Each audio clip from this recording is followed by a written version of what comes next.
जब गुर्बत आती है ना घर में और बच्चे को कमाने के लिए निकलना पड़ता है तो सारे शौक मर जाते हैं।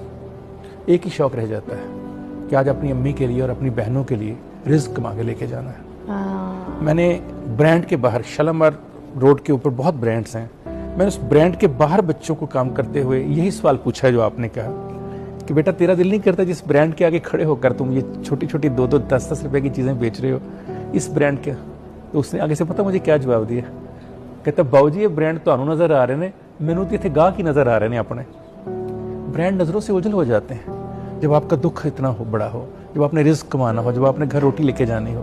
तो छोटा भाई भी बड़ा ही होता है बहनों के लिए। आप उस छोटे के ऊपर इतनी ईंटें लाद देते हैं मर्दानगी की कि उस छोटे को वक्त से पहले बड़ा कर देते हैं। फिर जब वक्त से पहले बड़ा हो जाए, सोच में बड़ा हो जाए, तो फिर उसकी क्या ख्वाहिशें रह जानी है, उसने क्या आपसे मांगना है, क्या उसने करना है। जब मर्द घर से निकलता है तो आपका ख्याल है सिर्फ वो रोटी कमाने निकलता है, रिस्क कमाने निकलता है? हरगिज ऐसा नहीं है। वो अपने ख्वाबों की लाश को दफनाने निकलता है। हम हर सुबह जब घर से निकलते हैं तो हमारे एक आरजू होती है, एक उमंग होती है, ख्वाहिश होती है, एक डिजायर होती है। उसे दफनाने के बाद दुआए मगफरत करके तब हम काम के लिए निकलते हैं। वरना किसका दिल करता है सख्त सर्दी में अपना लहाफ छोड़े? किसका दिल करता है गर्मी में एसी छोड़कर जाए? किसका दिल करता है पंखे की ठंडी हवा छोड़कर इस गर्म थपेड़े खाने के लिए बाहर चला जाए? कमीने किस्म के लोगों को सर कहना पड़े, बदबूदार इंसानों की बातों को खुशबूदार कहना पड़े, जिनकी बात सुनने को दिल नहीं करता उन लोगों को कहना पड़े sir sir sir sir sir.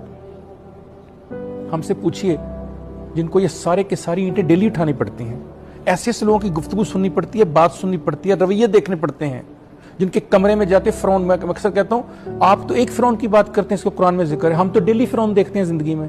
ये फिरौन ही तो जो अपनी गाड़ियों से इस तरह हकारत से देख रहे होते हैं काम करने वाले बच्चों को, ये वही है जिनकी आप बात कर रहे हैं, जो काम के लिए निकले हैं, जो रिस्क कमाने के लिए निकले हैं, जो दुख में निकले हैं, जिनके साथ भैया अपने टीन एज लगाया और वो एक ही वक्त में 4 अपने कस्टमर्स को डील कर रहा था। उसे हिसाब करना नहीं आ रहा था। मेरी आंखों में आंसू आ गए उसको देखकर। मैंने कहा बेटे पढ़ते हो? कहता अंकल पढ़ता था। मैं क्या आप क्यों नहीं पढ़ते? कहता दुकान चलाने वाला कोई नहीं है। मैंने कहा दुकान क्यों चला रहे हो? कहता 2 बहनें और माँ है। मैंने कहा बाप कहता वो बेड पे है, वो हिल नहीं सकते।